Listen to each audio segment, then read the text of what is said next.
Welcome back to another episode of the Sports Den podcast.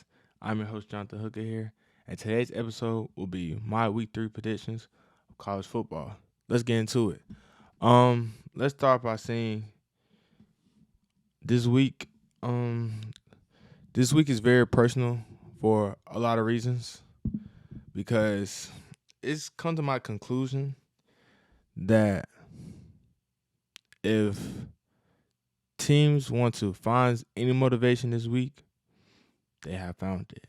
To the culprits of saying whatever to the media or want to put out a message to the world, why talk the mess when you're going into a situation where you know things are going to be hard, but now you just made it 10 times more harder on you and your team? Just why? Because there's no point of you talking. I guess you're trying to psych yourself out, but at this point, just play the clip. It's ridiculous. It's obvious what's being done out here. It's on a nightly basis. I hope the world can see now what's really going on out here because it's getting ridiculous. It's really ridiculous. It's just like that. Like, there's no reason why I should be seeing you guys talk the way you do and you have no success on the football field. None at all. So just why? But this is college football, I guess.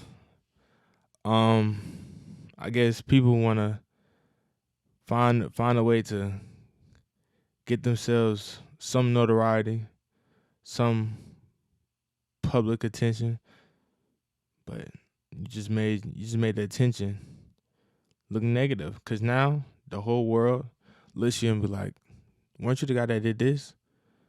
So didn't your team lose by this much or whatever?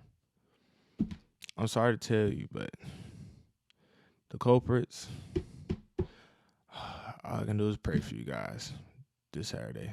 That's all I can say. So let's get into the Saturday slate. First teams that are playing in the early slate will be Penn State versus Illinois. Penn State's traveling to Illinois. I think that I want to see Drew Allen versus this Illinois defense. I want to see how he fares against a defense that has been pretty solid for the last couple of years. So I want to see how he pushes the ball vertically and make those reads at the quarterback position. But ultimately, I think Penn State pulls it out because they're 1-2 punch with Katron Allen and Nick Singleton. I think those two are the second best duo in college football behind Michigan with Blake Corum and Donovan Edwards. I think they're right there, right behind them. And I think that if Penn State can keep the ball rolling, we could see them later on as hey, they're a playoff team, or hey, like, can they beat the Ohio State, the Michigan this year? Because they have a legitimate shot. So all I have to see is them do it consistently throughout the weeks. And then when it comes to that big game, I want to see them elevate their game to win that game and raise their expectations throughout the season. Because I know before this, it's like, hey, we just want to make the Big Ten championship, or hey, we just want to be one of those teams. But say they beat an Ohio State earlier and they play Michigan later on, they'll come to the game like, hey, we just beat Ohio State, so let's go ahead and beat Michigan so we can solidify ourselves as the top dog of the Big Ten this year.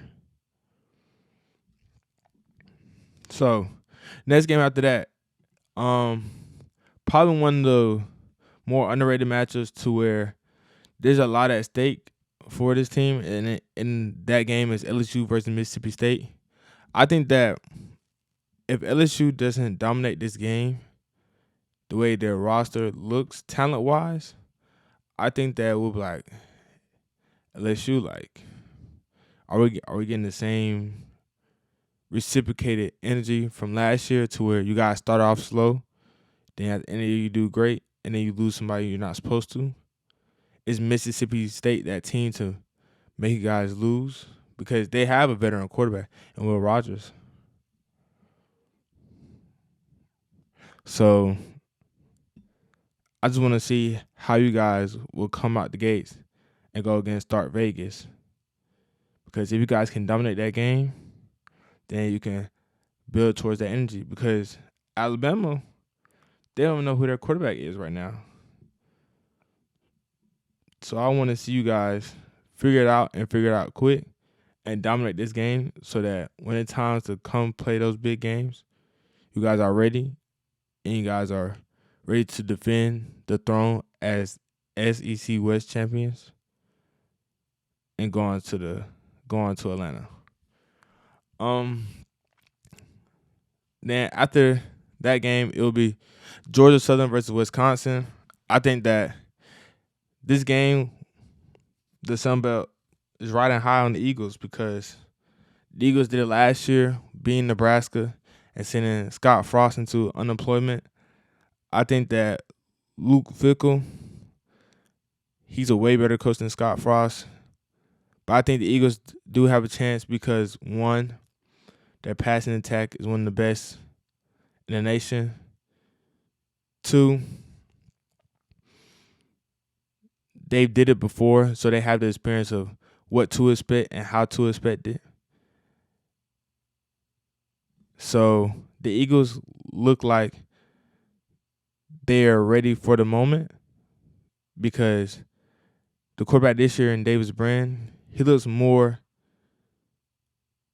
polished as a quarterback to where Kyle Van Treese took those chances, took those 50-50 balls.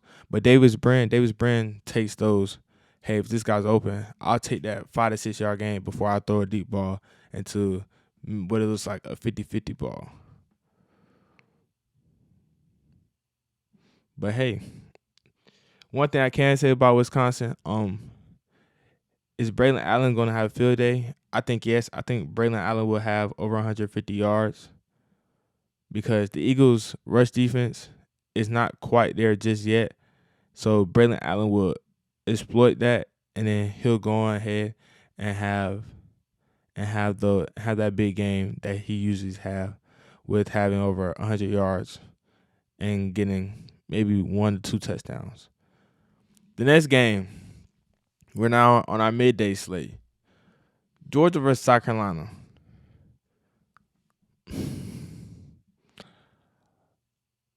The South Carolina player, Tonka, he said that Tennessee at Texas A&M is one of the hardest stadiums to play in. And so Kirby Smart challenged Dog Nation to show up. And I think they're going to show up bright and early and be loud throughout the whole game.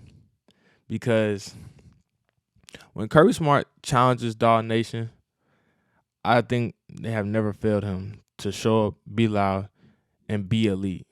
Because Kirby Smart wants the whole atmosphere to be elite, to his coaches, to his players, and to his fans. Because if all three of those are elite, you have a program, not a team. The difference between a team and a program is a team comes in year and out like, hey, let's win this amount of games, and let's go this way, and we'll be all right, and we'll figure out next year. A program is we have standards, we have goals to achieve year in, year out, and if we don't achieve those goals, it's going to be looked at as a failed season. So now, this will be the first test for the secondary with Xavier Legette and Spencer Rattler. Their first time facing a formidable passing attack. But I think the talk will lead to a domination by the Bulldogs, and I expect Mekhi Muse, Dominic Lovett, and Arian Smith to have a big day. I think South Carolina doesn't have the depth in their secondary to keep up with those guys. And I think that Georgia wins big. And I think that we'll learn that talking does no good. when you go into Athens, Georgia, and to Sanford Stadium to face the Georgia Bulldogs. The next game is James Madison versus Troy. I think that Troy takes this one because one, the way Chris Lewis performed against Kansas State last week, I expect that performance to be replicated and even get more usage on the outside. I think that Kamani Vidal will have a big day on the ground. And there's a lot of indication with this game because last year, if James Madison doesn't have the NCAA rule against them of saying they have a postseason ban because they're a new FBS team, that would have been the Sun Belt Championship. But now, since they're facing each other, they're going to have that animosity of we're going to show we're the best team in the Sun Belt right now. And I think that right then and there, we'll figure out which team is the best in the Sun Belt and how that will fare against each team throughout their season. The next game, Florida versus Tennessee. I think that this game will show me a lot for Tennessee because, A, Joe Milton has not faced an SEC defense yet. And I think that Florida has the scheme to do it. They just don't have the depth. But they are going to be in the swamp. So I want to see Joe Milton become a quarterback because he can be a great thrower of the football. But a quarterback, one, commands the offense. Two, make sure his guys are in the right places and make sure things are going on the right way to make the offense look pretty. Three, he has to be efficient because if he's not efficient, it'll be a long day for him. Simple as that. Because I know they're going to be heavily reliant on their run game, as they should be.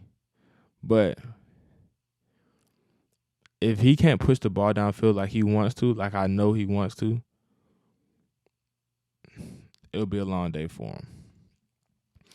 And Florida should be improved from their Utah game to now. But I think that it'll be a slugfest because, one, I think that Florida will try to keep the ball out of Tennessee's hands for as long as they can. But I think that Tennessee pulls it out 28-24. It's tough, but I think the Vols get it done. But I think it will show a lot of question marks within the team because the way that Tennessee has been talking and the way last season went for them, because they started a season so high and then they dropped one. They dropped one to Georgia. Then they go ahead. They drop one to that South Carolina game, lose Hendon Hooker. So now we're looking at Tennessee like, all right, Tennessee, like that was your base.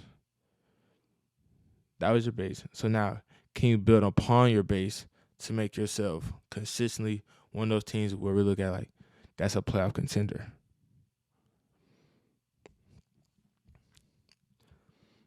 In the last game, Colorado versus Colorado State. Jay Norvell uses real life opening can of you know what for you and your team.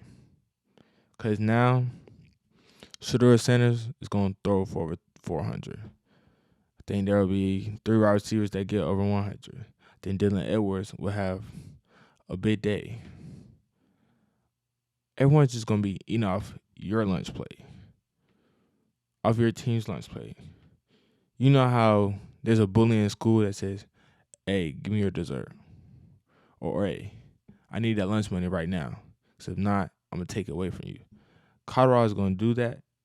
Heck, they're going to punk your team because the way you just talked about how Coach Prime, his mannerism, I think that means something to him. So now his players, they ride with Coach Prime. They ride with whatever he says and does because it's given. Because he's had that effect. Now that you did what you did, you're going to have to reap your consequences. So, Jay Norvell, I can't wait to see the post-game handshake, if there's one, and your post-game interview. Because you can talk before the week. You can do all that rah-rah, this, that, and third. But I want to see the man you are after you take that whooping. All right? Well, that's a wrap for this episode. Don't forget to like, comment, subscribe, and come join the den. And I'm your host, Jonathan Hooker, signing out. Peace.